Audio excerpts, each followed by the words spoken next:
Hello everyone, welcome back. You are probably wondering why I have this wind scarf on my head, and it is because I have dyed my hair and I wanted to kind of do a reveal of my new hair color because I'm extra. So here is the new color.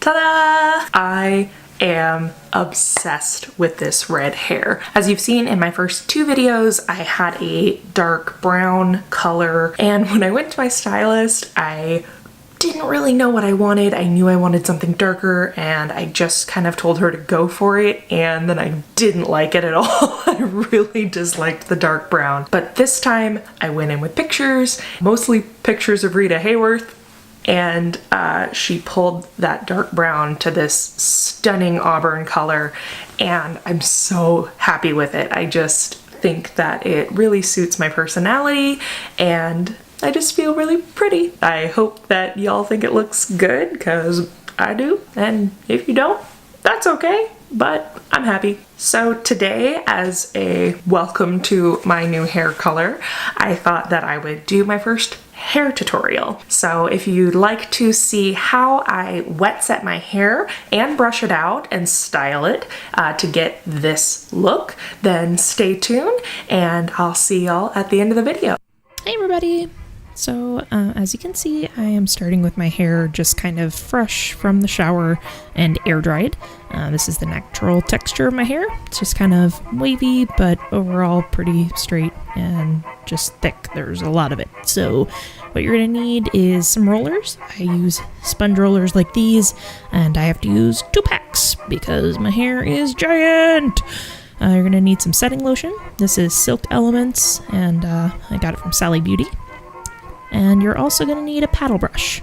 So you're going to want to start by just kind of brushing out your hair, getting your part where you want it. I usually part mine on the side here.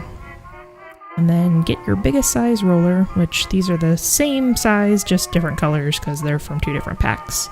And you're going to start sectioning off the front of your hair. For me, this includes these awkward bangs that I cut myself, and I'm waiting for them to grow out. Meh. But anyway, get your setting lotion, pop some in your hand, just a little bit, pea size will do. If you get your hair too damp with this, it'll never dry, and it's gonna feel sticky on your hands, but it doesn't feel sticky once it's in your hair, I promise. I was worried that it would make my hair crunchy, but it didn't. So section off this little top portion. I usually section my bangs into 2 sections like this, and start just at the tip here and get my roller going.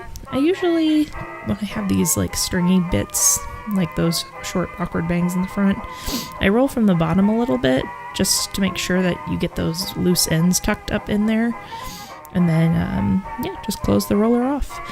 You're going to want to make sure that you don't crimp your ends. So when you're rolling like this, you're going to want to make sure you roll in a flat ribbon-like formation so that you don't get weird bent ends at the ends of your curls, or else your set's just not going to look quite right.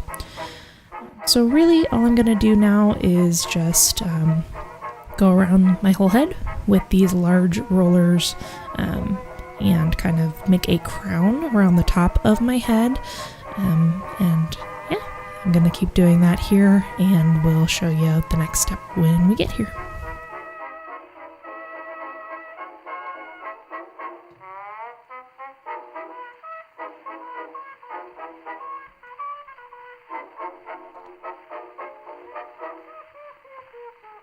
As you can see, these are at the same level. That's something you're gonna want to keep going. You're going to want to make a single level line across your whole face. And yeah, so here's the part where my arms get extremely tired already from doing almost nothing. Take yourself a good arm stretch, get prepped, and get ready to just keep on rolling.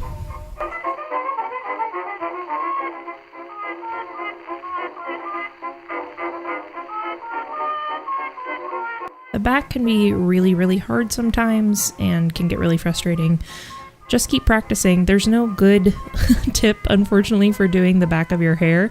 You just have to kind of keep working at it and find what works for you. But once you get it kind of in your muscle memory and you've done it several times, it'll be second nature to you.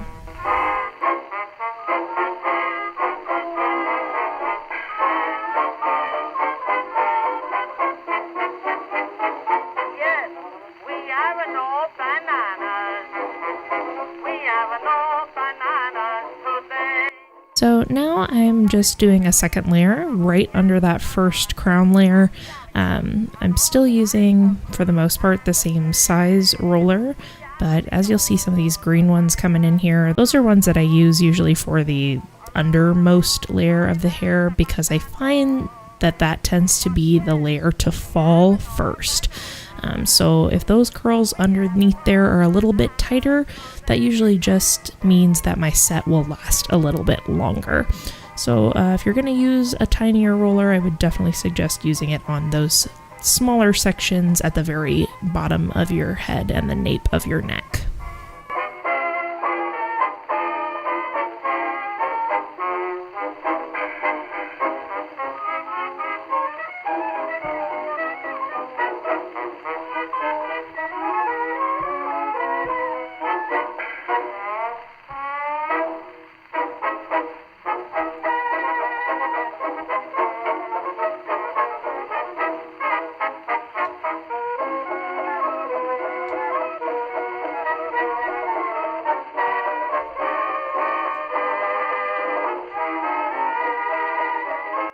Alright, so we're getting close to the end. Whew, we made it.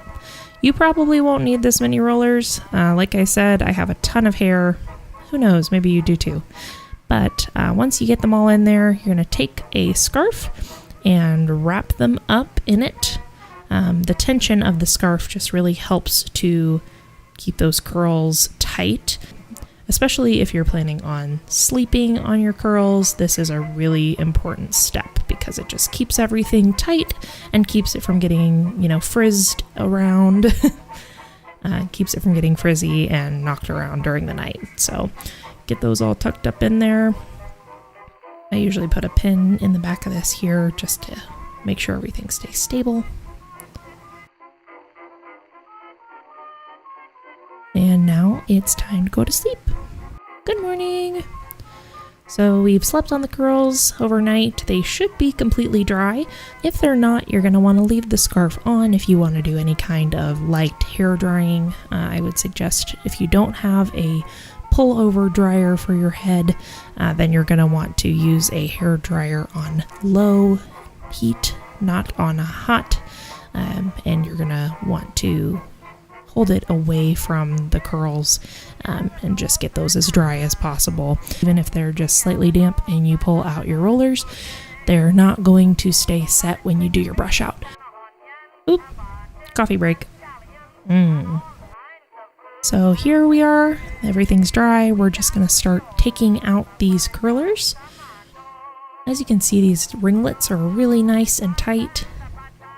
So you've gotten all the rollers out. Now you're just going to want to kind of brush through it a bit with your fingers to just break up the curl a little bit before you start running a brush through it. Now grab your paddle brush and just start pulling through those curls. I promise that if your set is good, you really can't over brush it. So just keep brushing until the curls start locking together at the bottom. In my opinion, I feel like you know when it looks right. So just keep on brushing, and typically you want to brush all the curls in one direction, and I use the back of my hand like this, so you can kind of see right there, to fluff out the bottom of those curls and lock them into one another.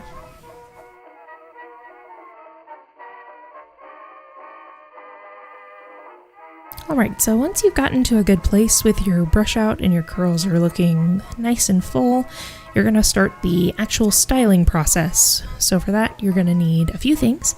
You're going to need a comb, some duckbill clips, and you're going to need some hairspray, preferably something aerosol and light that isn't going to weigh down the hair. And you're just going to start forming your waves a little bit. The duckbill clips are to, once you see a good curl forming, you're going to want to just slide a duckbill clip right into that curl after hairspraying it a little bit to just set that shape and just let it hang out there for a little bit.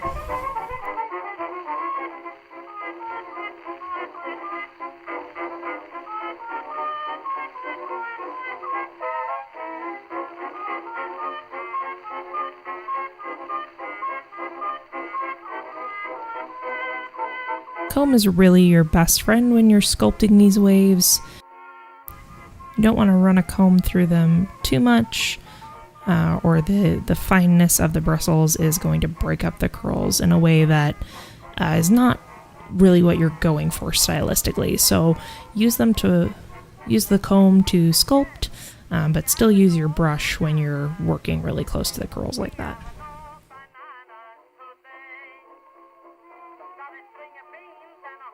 So as you can see, I'm putting a line of these duck clips at the bottom here, kind of creating a halo around the bottom of my head to create that really nice indentation that you see in late 40s and early 50s hairstyles. That'll really make that shape what it is.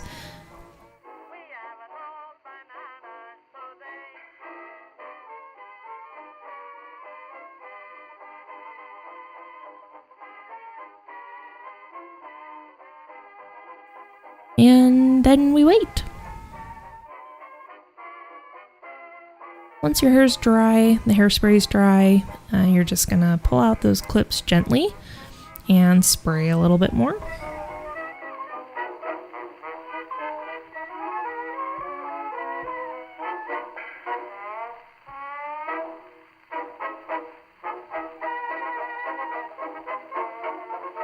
And now that that indentation is set in there, you're able to kind of brush out the curls a little bit more and still maintain that shape that you're going for.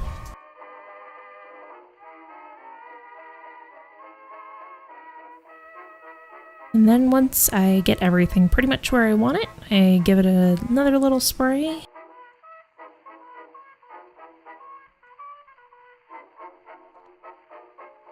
And usually stick a little pin over here, side of my hair, just to hold this side section back from my face. And then you're done. So there you have it. That is how I style my hair. I am gonna finish getting ready now and go to lunch with my friend Emmy because it's her birthday this weekend. Happy birthday, Emmy! Thank you all so much for tuning in again, and I am going to be posting 2 videos this week because I kind of had a big lapse between my first and second videos, and I just wanted to give you guys a little more content to check out. So you can expect that there'll be another video up here shortly, and I hope to see you then. Have a wonderful day, and I'll see y'all in the next video. Bye!